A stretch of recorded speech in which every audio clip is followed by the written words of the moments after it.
Good afternoon. Welcome to our release of the African American Swing Voter Study from American University.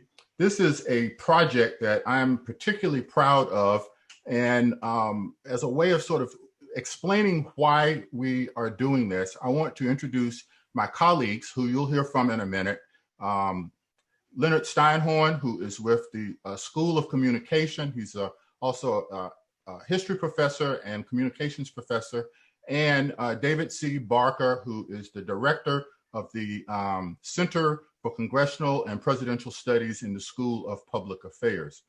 The three of us came together earlier this year out of a shared interest in trying to understand a little bit about what's going to happen in the election later this year. But we did not want to study just the election. We were much more interested in this whole phenomenon about swing voters. Much talk has been made over the course of the presidential campaign and in earlier presidential campaigns about just who is a swing voter. Most people assume the notion of a swing voter are the white, working class. In some cases, they are women, suburban women. And so much attention has been placed on those voters. We wanted to examine another set of swing voters, and that would be young African Americans. We were less interested in who they were going to vote for, but more about their motivation and sort of extrapolating from that whether they would be really interested in voting. So we set about to do a study, which you're going to hear a little bit about in detail as we go a little bit further. But that was the idea behind what it is that we wanted to do. If we can, let's get started right away. And my colleague, David Barker, is going to tell you a little bit about what we found. And then a little bit later, I'll come back and share some of what we found. And then at the end, Leonard Steinhorn will wrap us all up about what this really means for us. David? Thank you. So as Sam was saying, right, I mean, people tend to think of swing voters as people who swing from one candidate to the other or from one major party to the other. But another way to think about swing voting is swinging between the decision to vote at all and voting for one of the major parties' candidates. And in so doing, swinging the outcome of an election one way or the other. And we believe that African-American voters and young African-American voters in particular fall into that latter category and are a powerful block of, yes, swing voters. But more importantly, they are not a captured constituency, a monolith of voting that either party can take for granted. They're a diverse set of voters with all kinds of different interests, and we're going to talk a little bit more about that. So first, let me go ahead and just talk about the survey that we did. So before I do that, I should also mention that our evidence comes both from this survey that I'm about to describe in detail and a set of focus groups that we conducted, several of them. And so the stuff that we talk about here today is coming from both of those data collections. All right, so the survey is a sample of 1,215 African Americans drawn randomly from large opt-in survey panels online. The field dates were between July 1st and July 9th. We have an oversample of African Americans under 30 years of age. That's important. So about half, almost half of our respondents to this survey are African Americans who are under 30.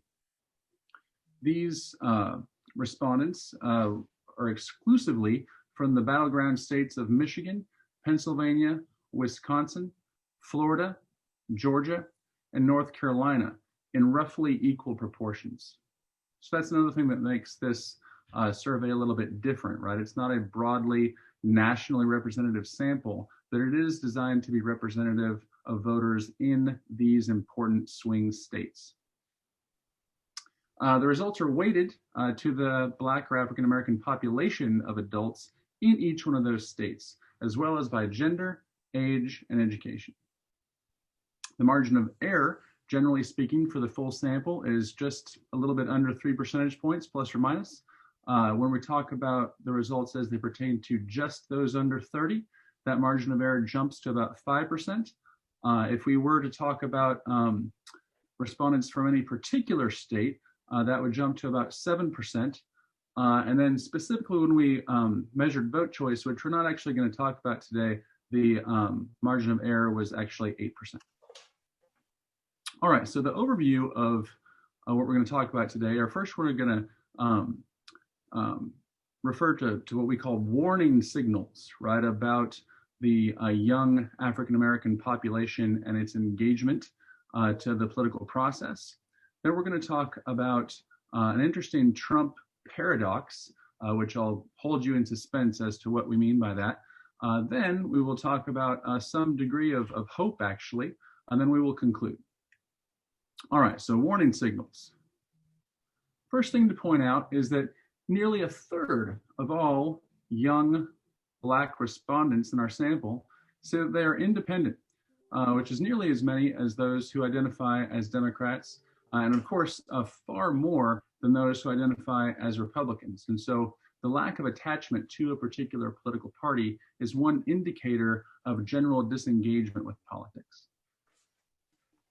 Next, and this becomes a lot more striking pretty quickly here. So if you focus on the left side of this slide first, you'll see that only 37% of those under 30 say that they voted in 2018 in the congressional midterms, compared to 61% of those between 30 and 59, and 76% of those over 60. So that's a dramatic drop off.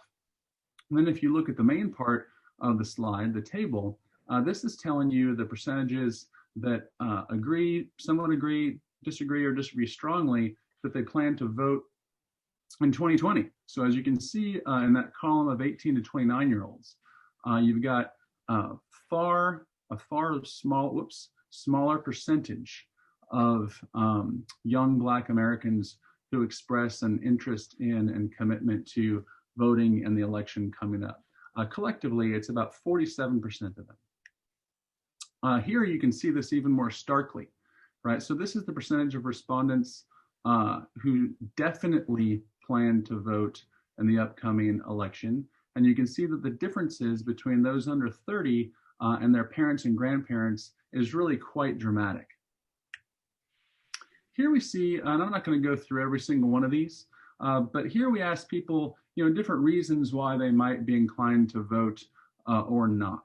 And people could agree or disagree with statements such as, I'm passionate about the issues, it's my civic duty, I need to support the African-American community, I want to get rid of Donald Trump, and so on and so forth. And what you see consistently there is that those under 30 have a fairly substantially smaller percentage of them agree with any of these statements, as do, again, their parents or grandparents. Next, we asked them lots of questions that didn't really necessarily have anything to do with voting directly, such as who they trust to look out for them in difficult or uncertain times. And what you see here is that African Americans in general, right, in our sample tend to not place a particularly strong amount of faith in any level of government, right, or business. But we see that among young African Americans, those numbers tend to be a little bit smaller. The one that stands out most significantly there actually is the difference in the amount of faith that they place in community institutions such as churches or nonprofits. We actually see that they express about the same low levels of support for the federal government and like fairly comparable but slightly lower levels of support for their local government. But again, this is just a general taste of the broad set of findings that we observed that reflect a growing disillusionment or disenchantment with political institutions in general. Now this one is really stark, right? And so we're gonna, in the next two slides, you're gonna see how young African Americans tend to feel toward the parties relative, again, to the older respondents in our sample, right? And so here we see that with respect to the Democrats, young Black Americans are much less likely to say that they perceive the Democratic Party as being welcoming to African Americans. By contrast, they actually feel more positively toward the Republican Party, still not remotely positive, right? But 28% of them say that they feel that the Republican Party is at least somewhat welcoming toward African Americans. And that's, roughly 4 times that of their grandparents. Now, this slide doesn't include the 30 to 59 group, but if it did, you would see that those numbers fall right in between the 2 extremes that we do show. Next, similarly, when we ask our respondents to indicate the degree to which they trust the Democrats and Republicans in Congress to do what's best for the Black community, we see again that young Black Americans place less faith in Democrats in Congress than do their grandparents, and more faith in Republicans. Although, of course, right, they still place less faith in Republicans, generally speaking, than they do in Democrats. It's also important to remind everybody that the size of the respective samples here that you're looking at is quite a bit different, right? And so the size of the sample of African Americans under 30 is almost 600, whereas the size in our sample of African Americans over 60 is only about 160 or so. And so the margin of error around those orange bars is larger than the margin of error around the black bars. I think finally, when we just talk about disillusionment more generally, right, some of these numbers really stood out to us. So 80% of young Black Americans say that they fear that the police will harm them or someone they care about. 82%, not surprisingly, say that the criminal justice system often treats Black people unfairly. 75% say that elected leaders mainly look out for the wealthy and well-connected and not people like them. And then this last one, it's actually it looks a little confusing there, but it's reversed so that it's 28% of young Black Americans say that in their experience, white people treat them with genuine respect, right? Only 28% say that white people treat them with genuine respect. Okay, at this point, I'm going to go ahead and stop sharing my screen, and I'm going to hand the reins back over to my colleague, Sam Fulwood.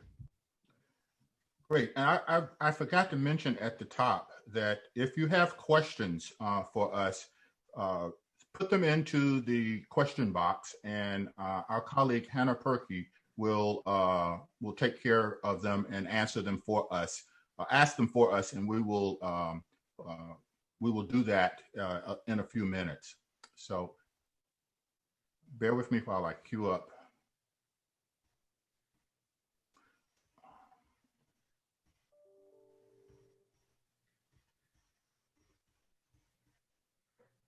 Just a second.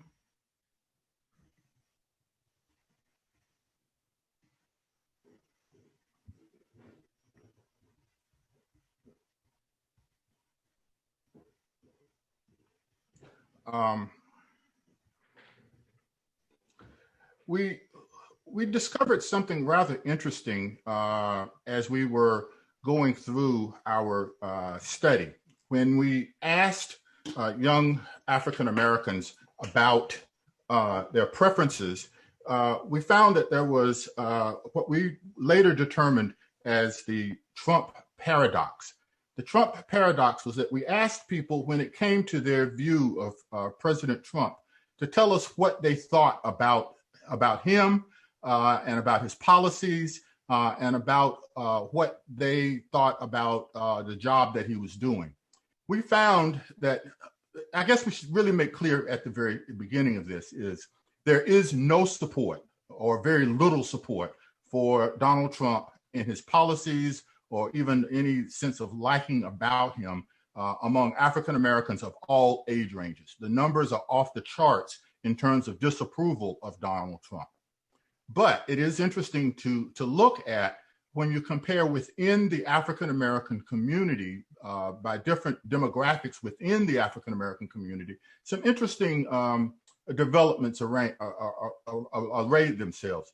And this was one of the key functions that we wanted to sort of explore in our study, not so much about Donald Trump, but to illuminate the fact that African-American voters, African-American citizens are not all the same, that there are differences based on a lot of different factors. And the largest factor that we found was age and generation. And so that when it came to their view of Donald Trump, some very interesting facts came about, which we want to illuminate at this point. Almost 79% of young African Americans, that's under 30, believe that Donald Trump is a racist. That's slightly less than the 90%, 9 out of 10 among the 60%. And as you can see, you go all the way down the line till you get to where it says he has not done a bad job overall, where you find almost 4 in 10 of the young African Americans have charitable views of him, and that a little bit more than a third of them said that they like his strength and defiance. And roughly 1 in 5 said that he is doing a good job, which is in marked contrast to older African Americans. So why might that be? Well, we believe that it's because young African Americans are disillusioned with politicians in general, and that they like the fact that Donald Trump speaks up and says things on behalf of his people, and that they want to see that kind of behavior from the people that represent them, and they don't necessarily think that they're seeing it at all. It's not that they like him, and as it's very clear from these findings, that they are not that favorable to him. Young Black Americans overall have this negative view, and when we ask them to tell us in their own words, what did they think about him? Unambiguously, only 5% had anything to say positive about him. 5% were neutral, and 90% overall was negative language to describe their views of him. And you can see on the right how that contrasts with Biden. The negative 31% of language about Biden is significant, because that's almost a third that are saying that, they're not that crazy about him either, which really does reinforce our notion of the disillusionment about them. When you create this in sort of a word cloud, you can begin to see just how negative the attitudes are.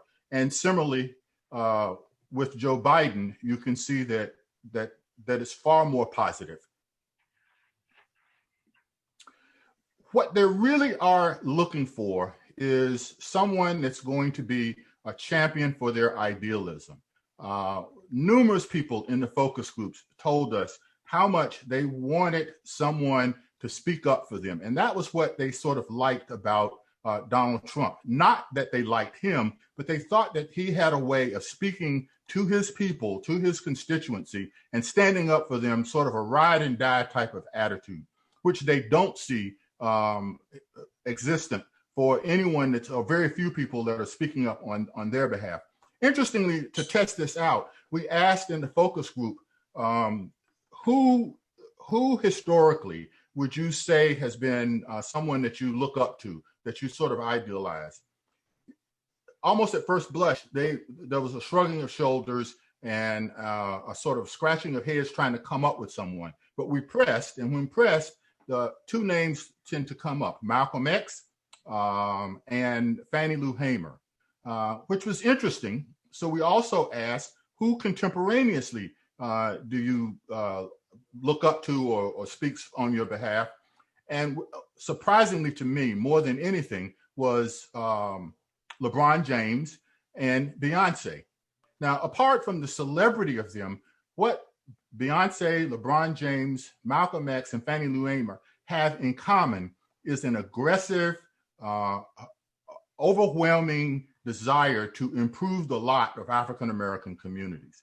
And I think that's what we see when we see people talk about this disparity across generations with regard to Republicans and with Donald Trump in particular. It is a paradox that I think that Democrats would be more inclined to study a little bit more as a model, because Republicans sort of have the stigma of racism that sort of follows them around, that holds back any opportunity for them to be able to really get more of Black support.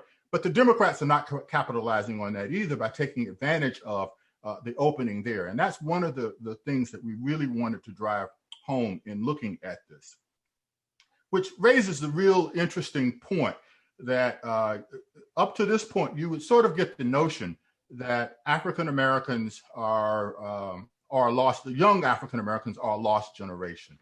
We categorically deny that. We believe that they are a generation that is desperately wanting someone to speak up on their behalf, someone who can articulate and share their concerns. One of the things that we found in the focus groups was that many African Americans said that they were angry about policies and they were angry about the way the country was going, and they wanted to see a leader who would share that anger and could speak to that anger and be able to motivate them by being just as angry about the way things are going. When we asked them about their optimism and their expectations for the future, we find that, as this slide shows, they're willing to vote. They will vote for anyone who is going to share their concerns about the African American community. They are passionate about issues. They are overwhelmingly wanting to get rid of Donald Trump.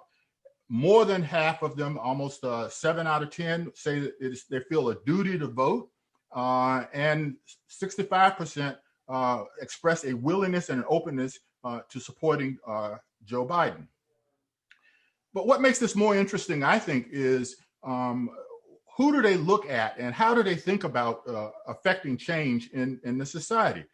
Overwhelmingly, across all age groups, but particularly in the young people, Black Lives Matter came up high as the effective change agents. And what's interesting about this too is if you sort of compare the support and the favorability of Black Lives Matter to others, for example, elected officials, which is right almost at the mean, clergy and religious leader, which most people sort of assume that Black voters follow religious leaders, and they fall well beyond other change agents.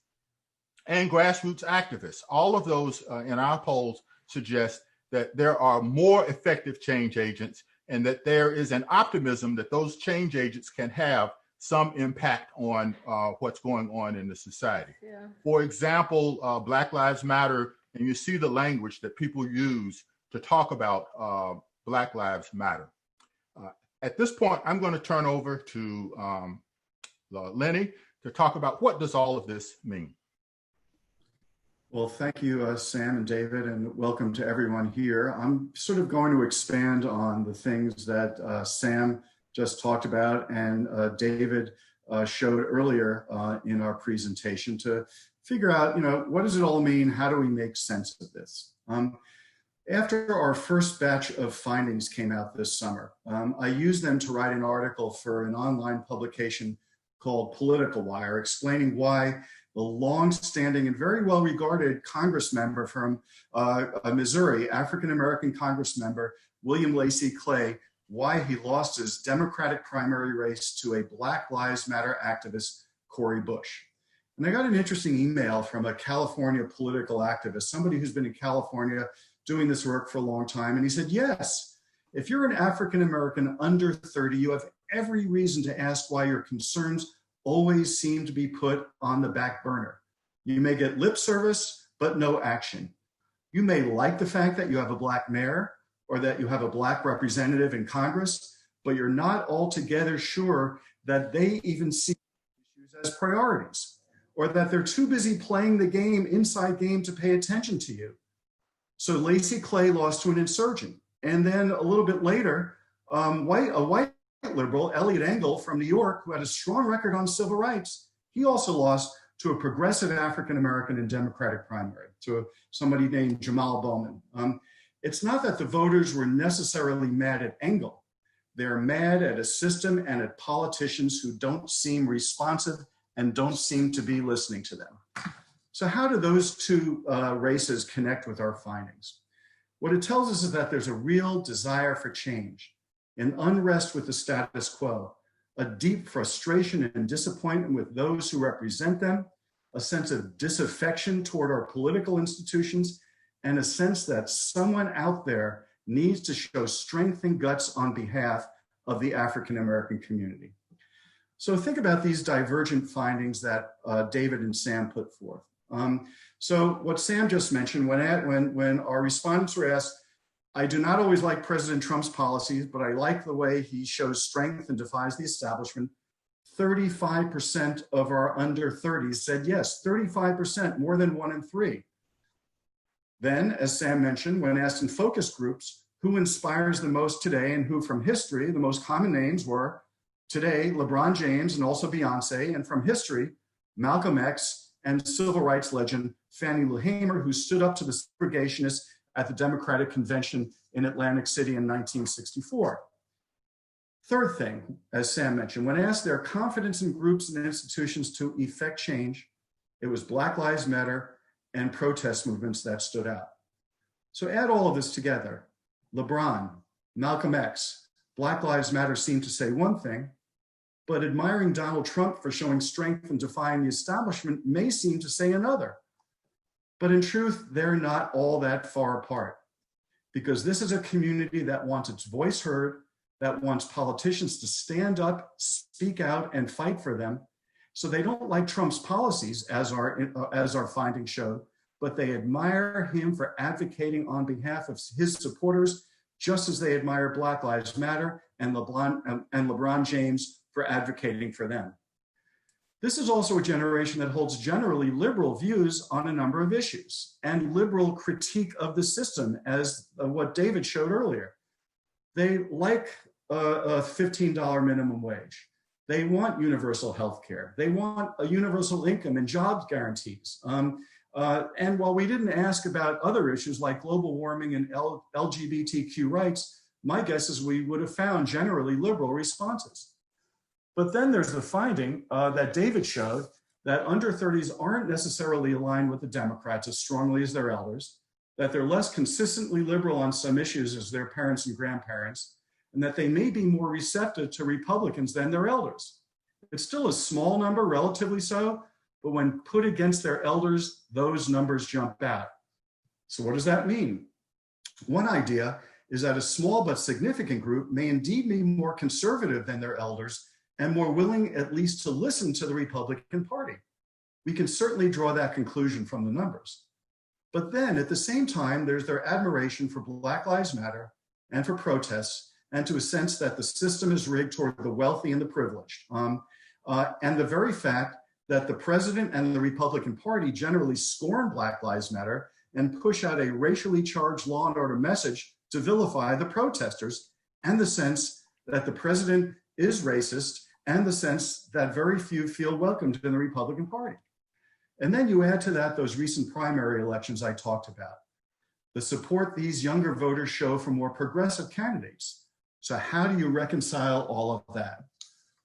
And so one way, as Sam indicated, is to see this as a poke in the eye of the establishment, which to younger Americans is how many may see the Democratic Party. Don't pay attention to us and we'll show you. It's not dissimilar to what anti-Vietnam protesters did in 1968 when they either sat out the election or even threatened to vote for Richard Nixon as a rebuke to the Democratic Party's policy on Vietnam. Or it's maybe similar to some of those Bernie supporters in 2016 who voted for Donald Trump. Stick it to the establishment that doesn't get you if you can stick it to them. Also remember one of our other findings, that this cohort will be more inclined to vote if it means supporting the African American community, and to a finding we released this summer that shows a significant increase in support among those numbers if Joe Biden chose an African American vice president, which he did. What does that all tell us? That people want to be heard, they want to be represented. Fundamentally, this is human nature. It's also a mistake to assume anything about a demographic as interesting and diverse as this. But what I take away from this research is a strong and powerful conclusion that the Democratic Party has a chance to reach these voters who are inclined to support the party and their candidates. But if they continue to get lip service from the establishment, they will wander from the party, consider the alternatives, or most troubling of all, opt out altogether.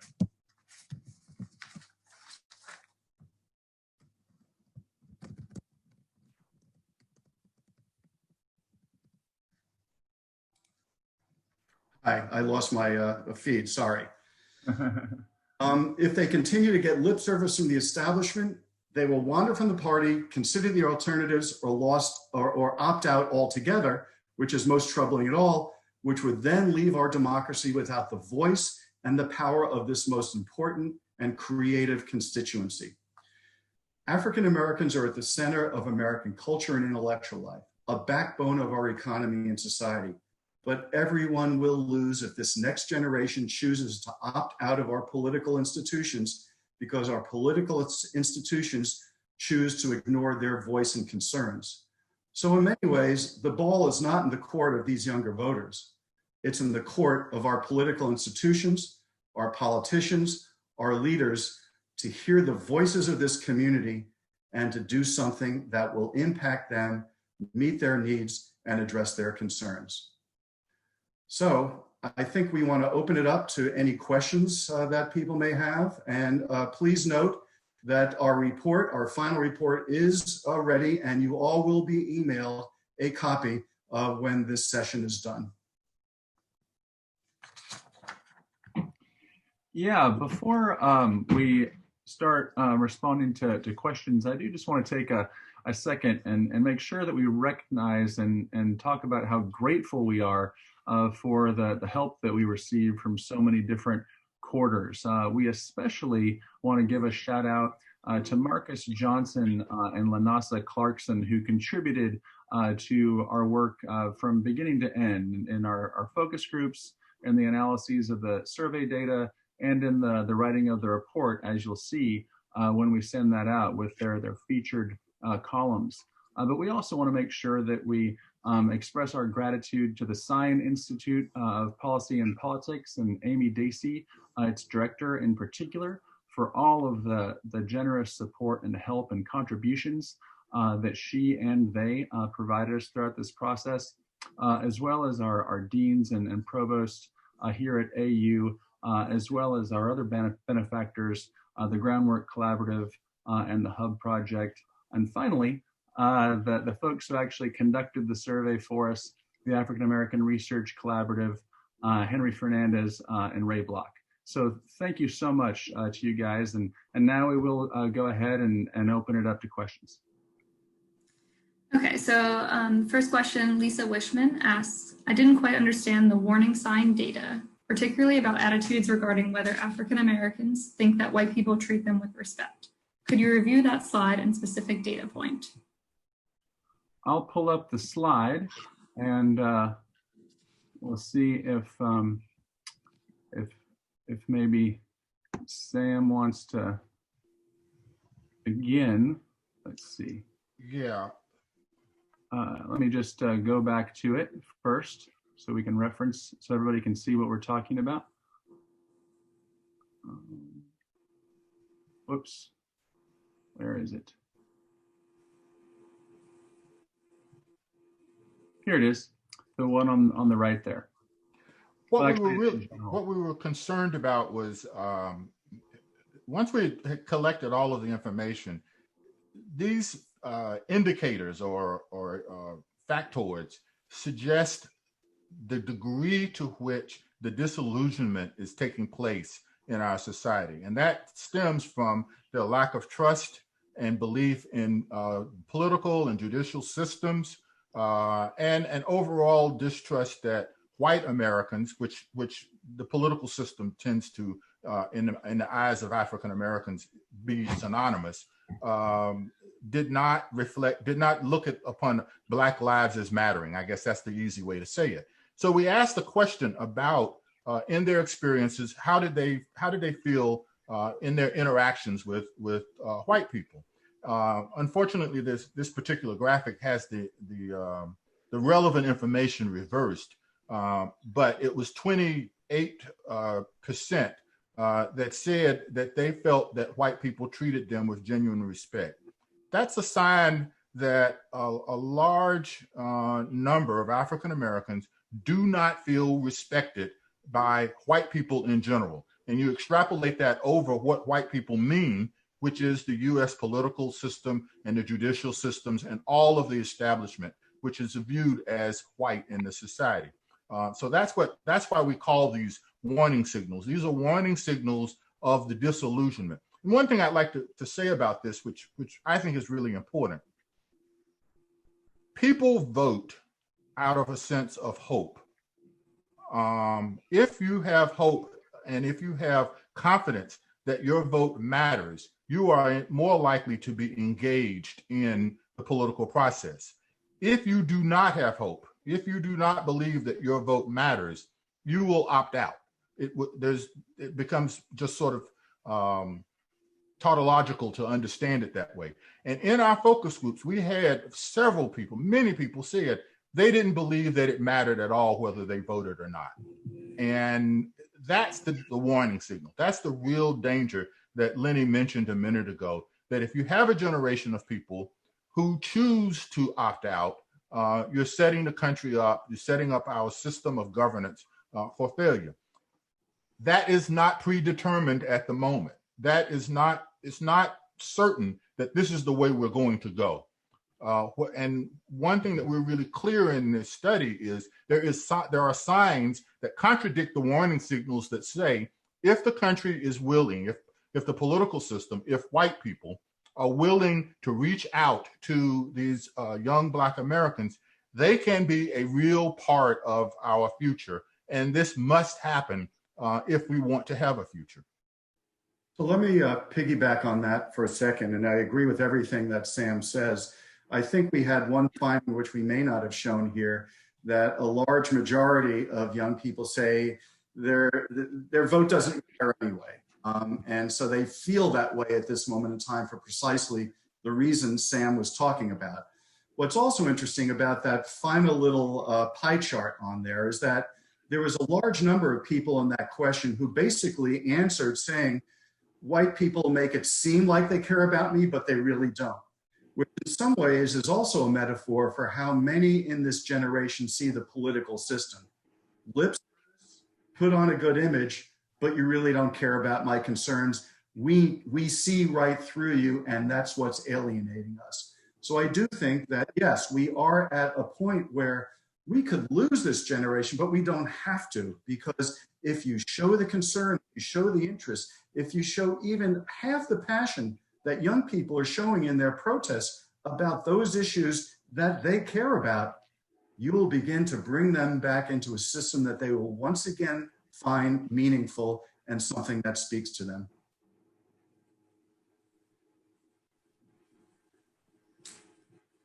Next, Ray Block says, not a question, but a comment. I appreciate the reconceptualization of swing voters to include the vote versus stay home choice set. Thanks, Ray. We appreciate that. And again, we really appreciate your contributions to this project. It wouldn't have been the same without that. And we do want to reemphasize that. And we should say that we didn't invent this idea. We borrowed it from Ibram Kendi's article in The Atlantic from maybe at this point a year ago or so, maybe a little bit less than that. That talked at that point about the quote unquote other swing voters as being African Americans who swing between either voting or not. We didn't want to call them the other swing voters because that suggests an othering, but we certainly view this group as a critical group of swing voters, even if the definition of that term is a little bit different than the way people have traditionally employed it. Sonia Jarvis asks, regarding the millennial group, what was the gender breakdown? So that's a great question, and it was just about 50-50. So slightly more women than men in all of our age groups, and that's consistent with the population, right, and especially the electorate. But it was very close to 50-50, as you would expect. One thing about the demographic breakdown of our study was that we deliberately wanted to look at geography, and we wanted to look at gender. We wanted to look at whether people lived in cities or urban areas or exurbs. And once we did that and sort of crunched all the numbers, we found that there was uniformity in attitudes across almost all demographic groups. That is, it didn't really matter that much whether someone was in the suburbs or they were in the inner city or they were in a more rural area, or whether they were in Wisconsin or they were in Georgia. But what was most interesting and most determinative was the gender break. I mean, was the age breakdown, the generational breakdown. And that was really interesting. Marcus Johnson, who conducted some of the focus groups with us, wrote a really fascinating piece in which he argues that this generational breakdown may perhaps stem from the fact that older African Americans have lived through the changes in a way that younger African Americans have not experienced it. That is, you take someone like me who's over 60, I remember segregated water fountains in rural North Carolina. My daughter does not know anything about that. And those experiences shape the way in which people have expectations of what the system is going to deliver for them. If you've lived through a period of tremendous change, your attitudes may be very different than if you've only known presidents of an African-American president and now Donald Trump. And so I think that was really one of the defining features of our study. Let me just say one more thing about the gender breakdown, if I may, that everybody may find interesting, which is that the other demographic cleavage, if you want to call it that was predictive on a lot of the survey questions that we asked is gender, right? And so we focused in this presentation today on the age differences, but you also tend to see a lot of these discrepancies that we've pointed out exacerbated among young African-American men in particular, who tend to express even more disengagement than women, even a lower likelihood of voting, even more likely to say that my vote doesn't matter, and so on. And let me jump in on that, because our numbers, for example, on the question about Donald Trump defying the establishment and showing strength were much higher among the younger men than they were among younger women. And if you look at the exit polls from the last few elections, what's fascinating is the decline in the African-American male vote for the Democratic candidate. In 2008, Barack Obama got about 95%. He got about 87% of the Black male vote in 2012, and Hillary Clinton got 80% of the Black male vote in 2016, with Donald Trump getting about 13% and 7% going to other parties, whereas in 2016, I think it was 96-4 among Black women. So what you are seeing to some extent is a bit of a gender gap that seems to be emerging, and that our evidence seems to suggest maybe getting even perhaps stronger among this younger cohort. What that means, we don't know. We don't know if that does mean more support for the Republican Party, or if it means more interest in somebody who's going to be defiant and not play by the rules or the status quo. That's certainly something that we could, or others ought to explore to be able to figure out as we move ahead, because to be able to understand the complexity of this vote is very, very important, not only for us as scholars, but for anyone in politics and anyone who cares about society and politics and the future of our country. So Mark Tenenbaum says, thanks for a great presentation. Why do you suppose that a higher percentage of young Black voters consider the Republican Party welcoming relative to older Black voters? I found this surprising because, as you noted, a relatively small slice of young Black voters stated that they had positive relations with white voters who compose the overwhelming majority of the Republican Party. I think I sort of answered that a minute ago, but I'll elaborate one more thing, which is to sort of follow up on a point that Lenny makes rather passionately. It's not that they like the Republican Party. It is an opportunity for them to stick it to the Democrats. They want to be heard. They want to be recognized. They want to be noticed. One person told us during the focus group that he was going to vote Democrat this time, but this may be the last time, and that he's going to change his registration to independent, and that he thinks that by being an independent, it will make the Democrats and the Republicans fight harder for his vote.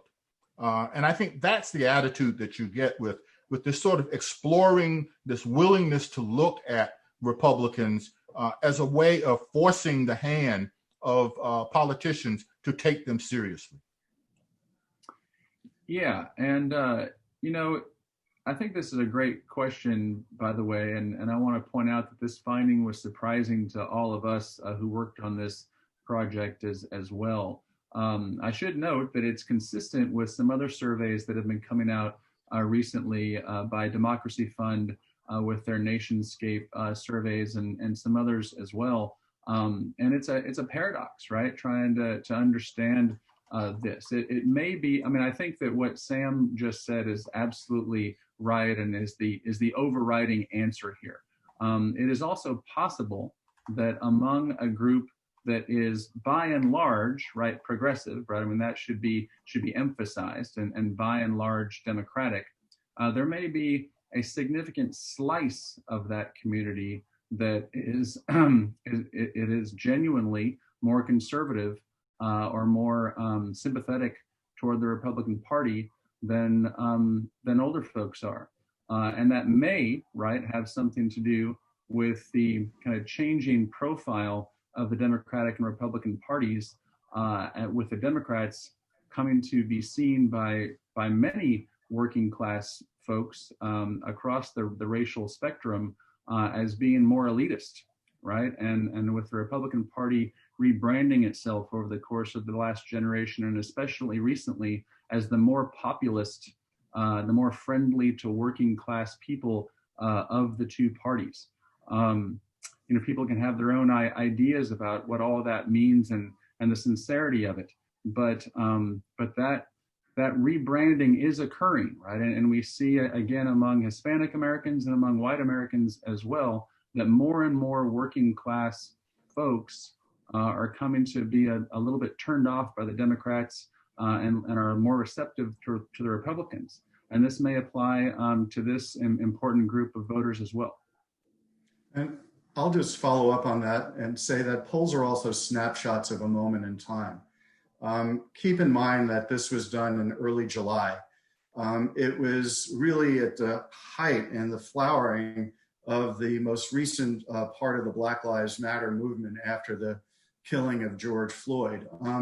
And Republicans weren't necessarily at that point speaking with much hostility toward the protests.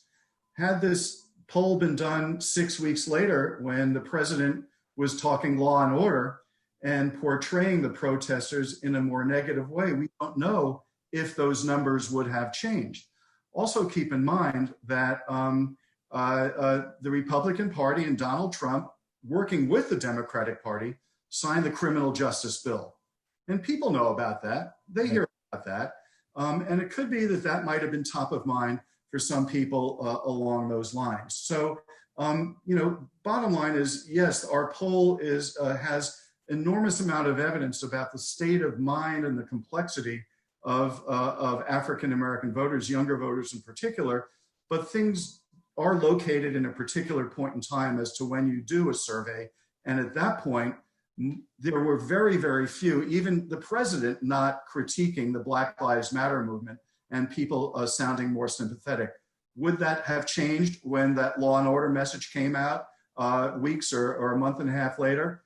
I don't know, but it's certainly something that has to be put in perspective on all of this. And Maya Goldenberg asks, as the young African-American population grows older, is it likely that they will come to identify with the party? In other words, does association with the party come with age? So the answer to that question is generally yes. If history is any kind of a guide, then, as people age, they do, regardless of their race, they tend to become more likely to identify with one of the parties, to become engaged in politics, to vote more regularly, and to really kind of solidify their views. And so I would anticipate that will happen here as well. But nobody should take that for granted. The degree of disenchantment among at least a sizable portion of African Americans that we observe and that others have observed as well in other focus groups and surveys is an alarm, right? It is a warning bell, and I don't think that either party or anybody interested in democracy should just sit back and assume, well, they'll eventually engage just like everybody else does. We can't take that for granted. They're frustrated for a reason, and their concerns need to be heard.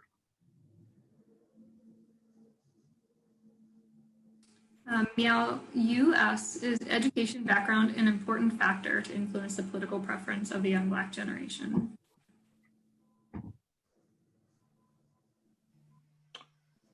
Do we get it? I don't remember how we broke that down.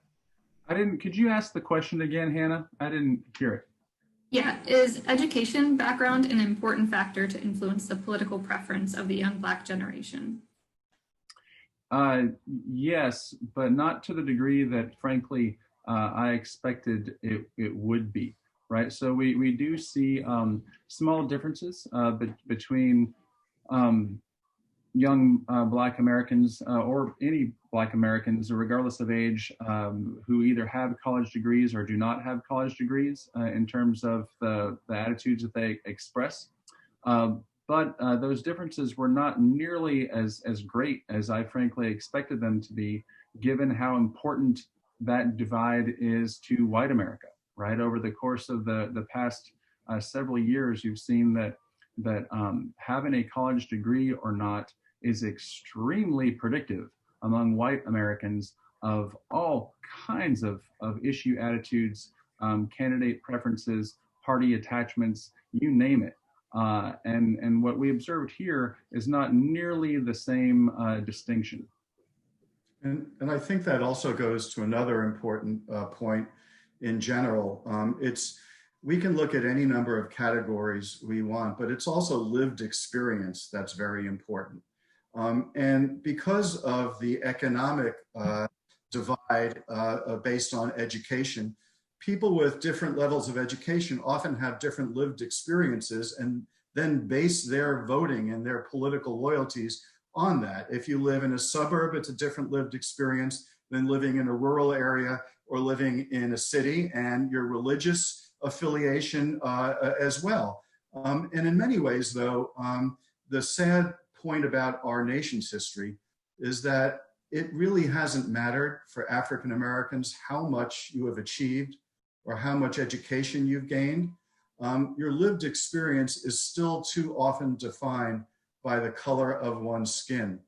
And that, for lack of a better word, often trumps other factors in terms of how one might see the world and respond to the world. And so I think, that's an important consideration to bake into how we look at all of these different demographics and factors on a survey like this in politics in general.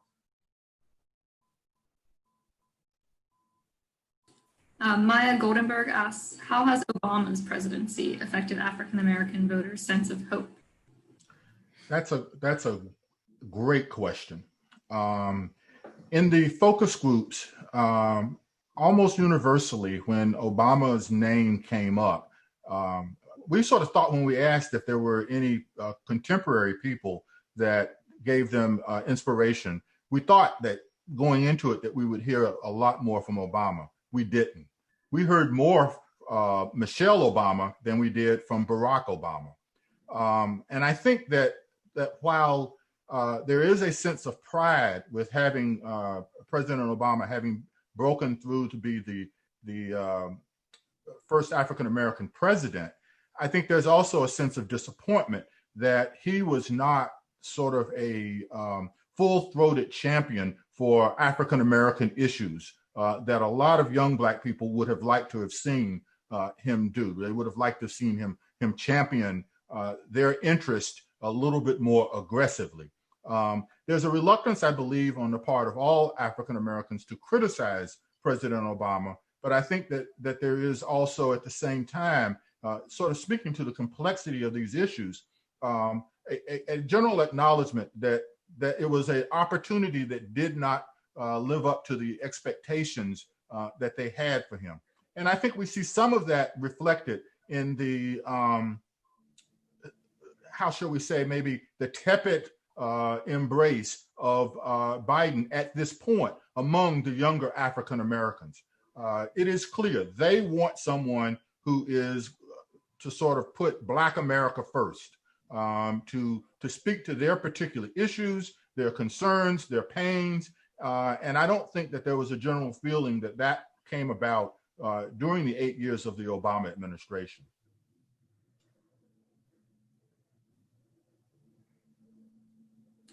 Nicole Sayer says, I see similar trends in the Latinx Hispanic community. What action steps, if any, should Democrats be taking to engage these demographics? It is frustrating that the Democratic Party ignores a lot of the younger voices to its own detriment.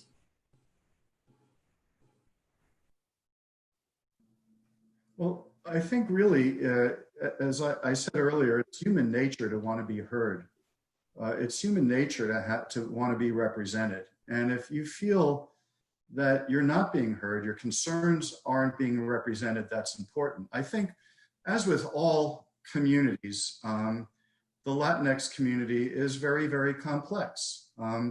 There are progressives in that community, in the younger cohort, who are very motivated by the immigration issue, by the, rejecting the nativism that they feel is coming from this White House. But there's also high rates of small business development in the Latinx community. And small businesses have tended over the years to gravitate somewhat to the Republican Party.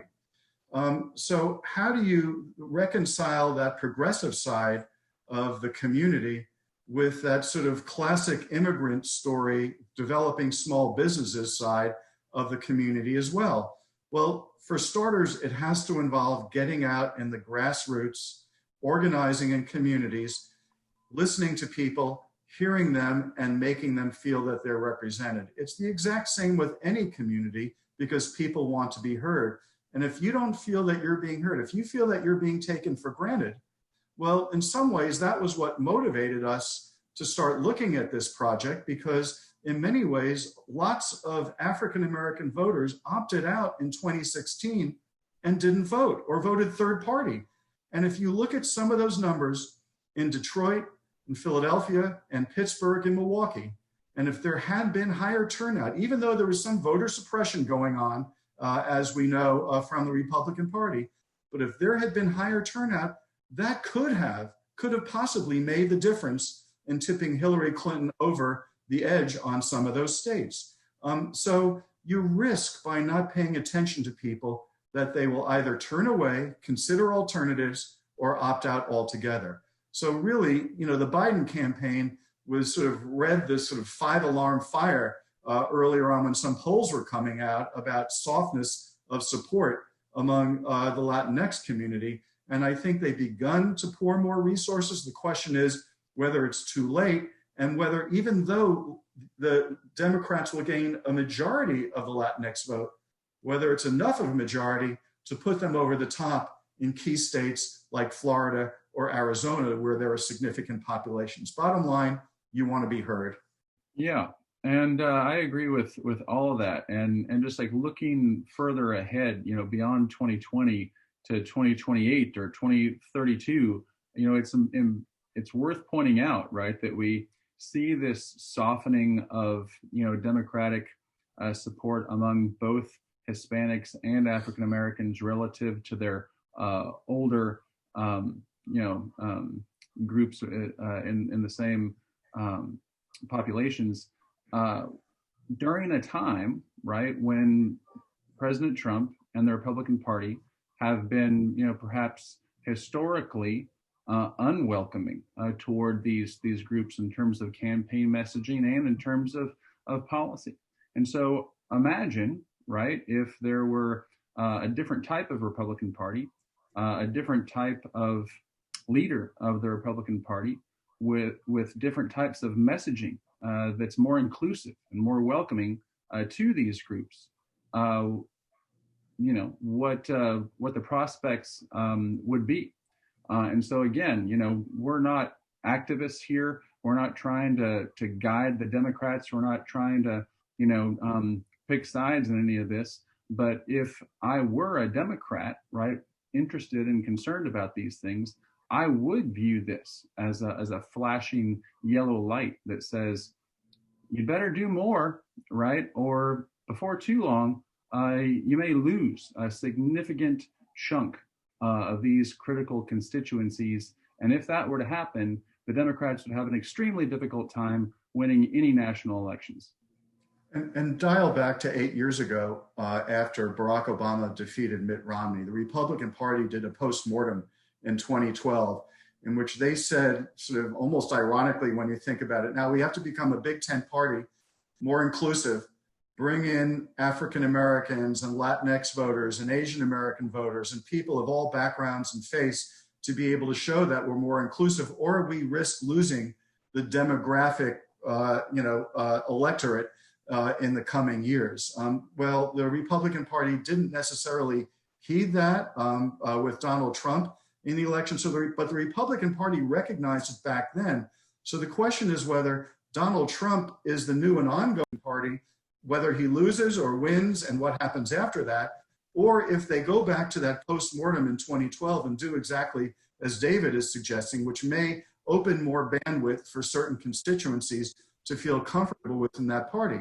All that being said, when you look at groups like the Latinx vote, the African American vote, even other communities, the Asian American vote, the Jewish American vote, those are groups that are highly democratic. What the Republicans need to do electorally is shave some of those numbers off because the margins are so tight in those battleground states. If you can reduce the Jewish vote from 74%, let's say, to 69%, that could make a difference. Or the African American male vote, as with Hillary Clinton, from 87% in 2012 to 80% in 2016, that could and may have made a difference. So all of these numbers are at the margins. You still may have vast majorities of these groups voting Democratic, but if the Republican Party is able to pull some of those folks their way, or even make them frustrated enough so that they don't vote, the margins are so thin that that could mean a Republican win and a Democratic loss.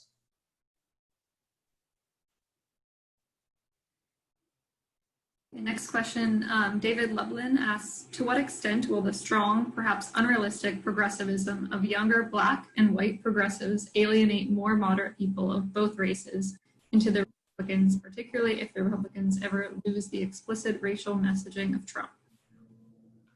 There are two huge ifs in your question, David Lubin. The larger if is if the Republicans ever lose their explicit racial messaging. The argument I would make is that the only thing that is keeping the Republicans from collecting a larger share of the African American vote, and that those margins being as thin as Lenny says, is their overt and explicit racial appeal, going all the way back to Goldwater and more contemporaneously the Southern Strategy and Willie Horton and just the overwhelmingly overtly racist appeal of Donald Trump. There's a long history of that. They have to overcome that history. The question is, are Democrats so frightened by what they would be seen as, what do you want to call it? You want to call it socialism? You want to call it extremism? You want to call it far left? The arguments that can be thrown at them, are they so frightened by that that they won't reach out to their natural constituency? That is, African Americans, Latinos, some women, large numbers of women. If they're so frightened of appearing radical to the left that they won't get the people who are inclined to want to vote for them, they risk missing their opportunity. The Republicans have been very effective. They've narrowed their message, their appeal down to a core, which really amounts to racism. And they've been successful, at least over the last 4 years with that. Democrats have to look at who their supporters are. We believe that from our study, that there is a constituency that is there for them to get if they take the steps to appeal to them. I think there is an interesting finding that came about over the last few weeks that I've seen, and again, I don't have the actual documentation here, but a sense of concern among Latinx community that no, we're not people of color. We are immigrants. We're not people of color. Why do you keep calling us people of color? There's also some evidence to suggest that the phrase Latinx doesn't have widespread adoption among that community. But when you hear sometimes the progressives, anything less than adherence to those types of phrases or that type of concept is deemed almost heresy. And I think this is one of the reasons why the Republicans, doing their focus group research and polling research, kept emphasizing the notion of cancel culture, which is a sense that if you're not with me, you're against me. If you're not 100% on my side, then you're not on my side. The whole notion that the left can sometimes, or the progressive movement can make the perfect the enemy of the good. And so I do think that the Republicans were shrewd in putting that forth by portraying parts of the progressive movement as itself intolerant, even as it proclaims tolerance and inclusion. So I think this is a very complex messaging that's going on. And I think progressives have to be very much attuned to the attitudes and lived experiences of people and not try to look at it just through an ideological lens, because, you know, in the name of humanizing a population, the last thing you want to do is dehumanize them and do things that are necessarily opposed to how they see themselves. So there's a real risk, and I think your question points that out, but I think Sam very rightly points out that other if in the question is if the Republican Party can find a way to speak and act differently in a way that also appreciates the lived experiences of those many groups that it claims it wants to appeal to, but its rhetoric and policies don't necessarily do. So I'll just quickly say that I think that the Republican Party will do that, maybe not in 2024, but at some point relatively soon, because if they don't, they're frankly going to stop being viable as a national party before too long, right? The demographic changes that are occurring in society with respect to race as well as with respect to education and just generational change. This also includes, you know, migration patterns from certain states to other types of states are going to make the Republican Party non-competitive in the America of 2028 or 2032, unless they can shake this current association that they have with racial politics, right? And other, you know, isms as well that you want to throw out there. And so I think they will make those changes, or they'll die. And when they do, right, that'll be good for everybody. And a footnote to that, The one incentive they have not to make those changes as quickly as David is suggesting is those same demographics David is talking about, which is the sorting of people to certain states. By the year 2040, according to studies I've seen, 15 states will have 70% of the country's population. That means 35 states will have 30% of the country's population. They will have 70 senators, and those states, the smaller and more rural states, will tend to be whiter, more conservative, more religious, and older. And if that's the case, then they may not feel as compelling a need, David is suggesting, because they still can maintain power in one of the chambers of Congress and also gain a disproportionate say in the Electoral College. So I agree with David. In the long term, you're right on that, but there may be incentives for the Republican Party not necessarily to have to move on that as quickly as we may think. One more. Okay, last question. Are you expecting to do a follow-up survey after the 2020 elections? Well, I would like to know if whoever's asking that question has some money to burn. We would certainly like to. We welcome your participation and help with that. Seriously, we do view this as a long-term project. We feel like we've just begun. We still have a lot more questions than we have answers, and we very much would like to do some more rounds of data collection, both in terms of survey research as well as focus groups.